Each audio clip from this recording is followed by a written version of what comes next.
лекциянын темасы Хундардын империясы. Моде хан жөнүндө дагы бир төмөндөгүдөй уламыш сакталып калган. Бул уламыштын мазмуну төмөндөгүдөй. Дунху деп аталган коңшу мамлекет 3 жолу элчилерин жөнөтөт. Биринчи жолу элчи жөнөткөндө Моденин күлүк аргымагын талап кылат. Дунхулардын бул талабындагы кеңешчилери менен кеңешип, ушул аргымак үчүн элдин канын төкпөй эле коелу, аргымакты берели деп бердирет. Экинчи жолу Дунху өлкөсүнүн башчысы дагы тийиштик кылып, Моденин эң жакшы көргөн аялын, акылдуу, сулуу аялын берүүнү талап кылат. Аял үчүн эки мамлекеттин ортосундагы мамилени бузбайлы деп бул сунушка дагы макул болот. Үчүнчү жолу дагы Дунху өлкөсүнөн элчи келип, алардын башчысы эки мамлекеттин ортосундагы дыйканчылыкка жараксыз, мал жайууга жараксыз таштак жерди берүүсүн талап кылат. Өзүнүн кеңешчилери менен кеңешкен учурда кеңешчилердин айрымдары эми мал чарбасына, дыйканчылыкка керексиз ээн жаткан жер, ошондуктан ошол жерди берсек болот дегендей кеңеш берет. Мына ушундай кеңешти уккандан кийин Моде ачуусуна чыдабай жер мамлекеттин негизи, жерин берген элдин келечеги жок деген ураан таштап, жанагы жерди берели деген кеңешчилердин баарын башын алдырып, анан коңшулаш жана кыр көрсөтүп аткан Дунхуларга чабуулга өтүп, Дунхулардын мамлекетин талкалайт. Мына ушундан улам Моде жетектеген хундар өзүнүн жеринин бир укумундагы бөлөктөргө бербөөгө аракет кылган, жерин көз карегиндей сактаган, абдан ата мекенин сүйгөн адамдар болгон деп эсептесек болот. Дунхуларды талкалаган соң Моде Шанюй 201 жылы түндүк тараптагы, түндүк батыш тараптагы, мына бул Кытайдын түндүгү жөнүндө жана түндүк батыш тарабы жөнүндө сөз болуп атат. Жортуулга аттанып 5 ээликти өзүнө каратат. Кытай тарыхчысы Сымат Сяндын тарихи жазмалар деген китебинде жазылган. Мунун Кыргызстандын тарыхы үчүн мааниси чоң. Ошол мезгилде Моде Шанюй караткан ээликтер Кытай тилинде төмөндөгүдөй жазылган. Биринчи ээлик Хунюй, экинчи ээлик Күйеше, бул кыпчактардын ата бабалары деп эсептелип жүрөт. Үчүнчү ээлик Динлин, төртүнчү ээлик Гегун, мына бул кыргыздар, жана бешинчи ээлик Цайли. Мына ушул 5 ээликти Моде Шанюй каратып алган деп ушул Сыматсяндын китебинде жазылган. Мына бул тарихи жазма Кыргызстандын тарыхы үчүн мааниси өтө чоң. Мына ушуга таянып, биздин эрага чейинки 3 кылымда кыргыздардын өзүнүн мамлекеттүүлүгү болгондугу такталды. 2003 жылы кыргыз мамлекеттүүлүгүнүн 2200 жылдыгын эл аралык алкакта ушул Сыматсяндын жазып калтыргандыгы жөнүндө калтырганына таянып биз белгилегенбиз. Ушундан кийин Моде Шанюй чыгышты карай жеңиштүү жортуулдарды уюштурат. Тынч океандын жээгине чейин аймакты басып алган. Армиясы бир аз эс алган соң Моде эми Кытайга согуш баштайт. Кытайдын армиясы хундардыкынан 15-20 эсе көптүк кылган. Бирок бул армиянын көптүгү Модени коркуткан эмес. Анткени Моденин согуштук тактикасы өтө күчтүү болгон.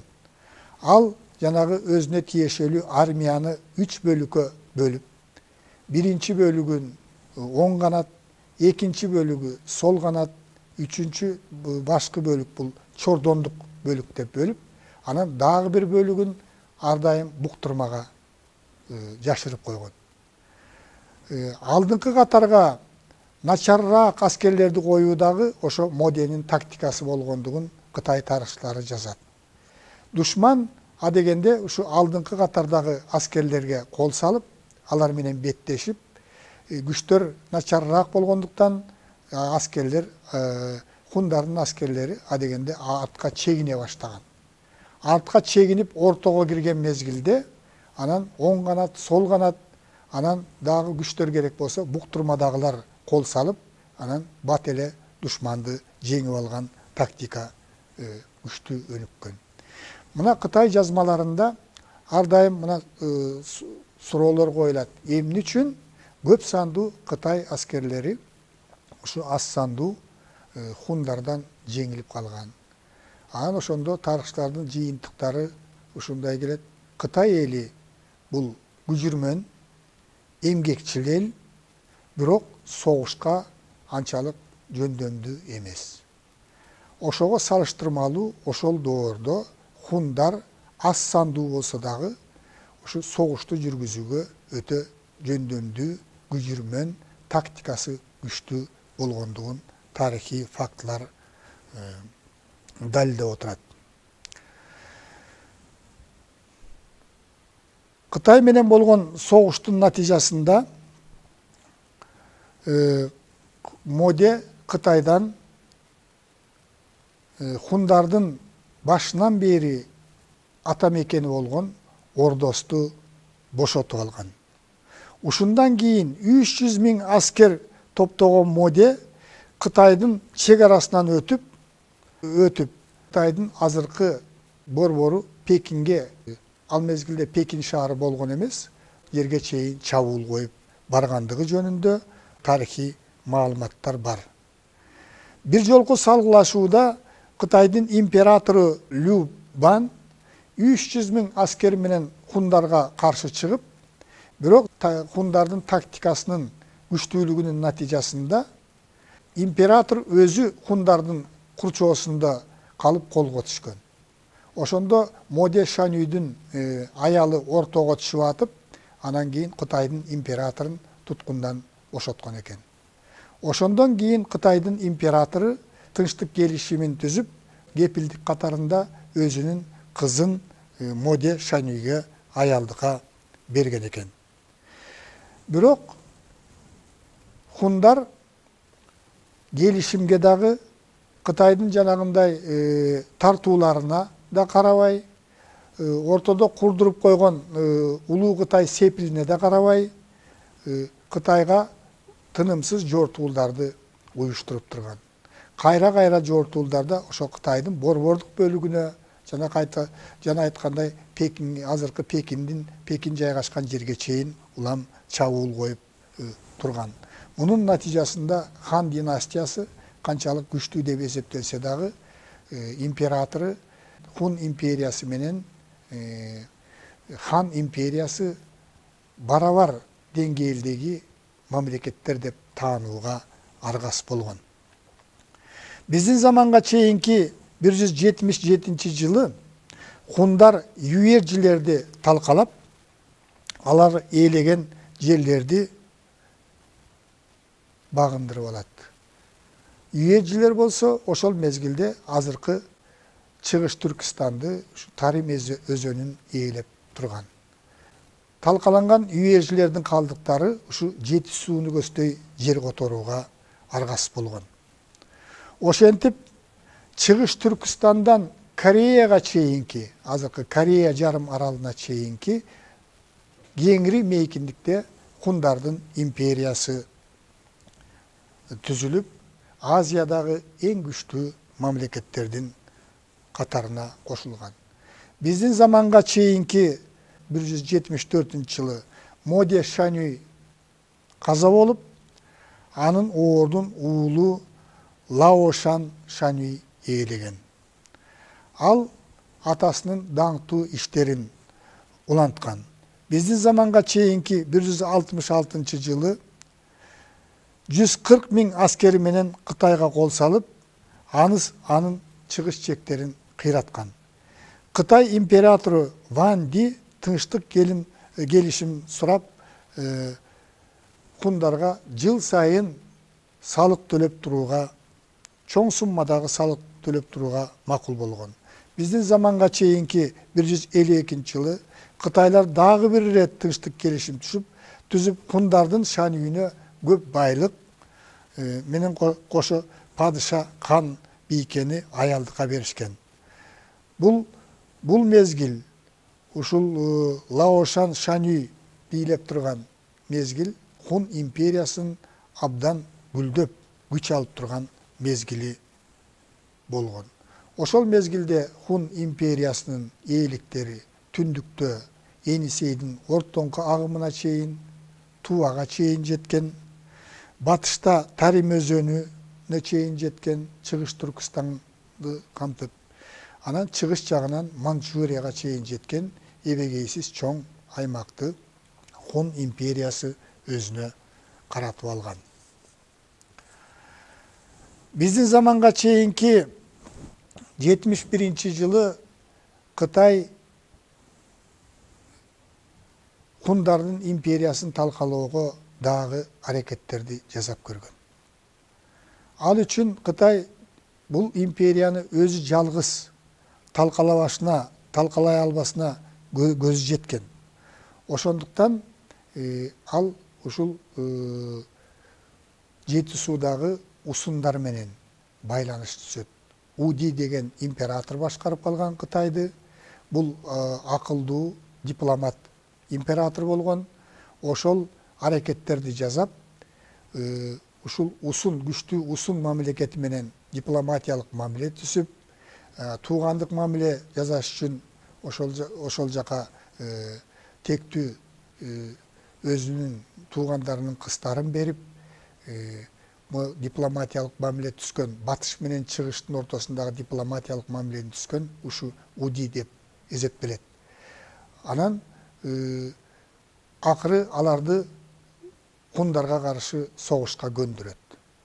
Натыйжада бир жагынан кытайлыктардын 140 000 аскерден турган армиясы хундарды көздөй бет алат. Ага усундардын 50 000 аскери кошулуп, биринчи жолу хундарга кыйраткыч сокку урган. Хундардын империясы биздин заманга чейинки 3 кылымда түзүлүп, өзгөчө 2 кылымда күч алган.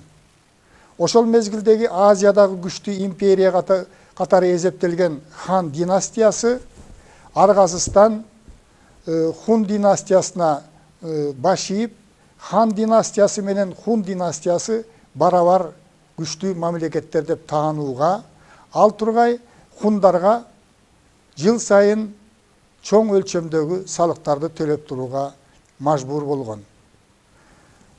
Биздин заманга чейинки 1 кылымдан баштап хундардын империясы начарлай баштайт. Анын эң негизги себептеринин бири ушул Хун империясындагы ич-ара бийлик үчүн күрөш болгон. Ушундай ич-ара бийлик үчүн күрөштүн натыйжасында биздин заманга чейинки 1 кылымдын ортосунда Хун империясы экиге түндүк жана түштүк болуп 2 бөлүккө бөлүнүп калат. Мына экөөнүн ортосунда дагы атаандашы жүрөт. Мына ушундай кырдаалда Кытай империясы бул мамлекетти биротоло алсыратып, андан кийин талкалоого аракеттерин күчөткөн. 1 кылымдын орто ченинде 2 бөлүнгөн Хун империясынын түштүк жагын Хухане деген Шанюй жетектеп, ал мамлекеттүүлүгүн сактап, ушул Хан империясына баш ийип бергендигин мойнуна алып, ошолордун мыйзамдары менен жашай баштаган. Бирок мамлекеттүүлүктү сактаган. түштүк жактагы хундар мамлекеттүүлүгүн бир топ убакытка чейин, тагыраак айтканда биздин эранын 215 жылына чейин сактап турган. Акырындык менен чарбалык жактан, маданий жактан, этникалык жактан Кытайлар менен аралашып, тили аралашып, маданияты аралашып, саясий жактан дагы өз алдынчалыгын сактабай, акырындык менен ушул биздин эранын 3-чү кылымдарында түштүк хундар Кытай империясынын курамына сиңип кеткен. Ал эми түндүктөгү хундарды ошол экиге бөлүнгөн мезгилде Чжи деген Шанюй жетектеген. Ал өз алдынчалыгын сакташ үчүн хундардын ата мекени болгон Ордостон чегинип, Кытайдын түндүгүнөн Орта Азияны көздөй чегинип, өз алдынчалыгын сактап турган. Бирок мурдакыдай кубаттуу мамлекет болбой, кээде гана баскынчылык саясаттарды жүргүзүп, өзүнө коңшу турган кыргыздарга, диндиндерге үстөмдүк кылууга аракет кылган. Бул Чжи жетектеген хундар Кыргызстандын жергесине келишип, талас жергесин тандап алып,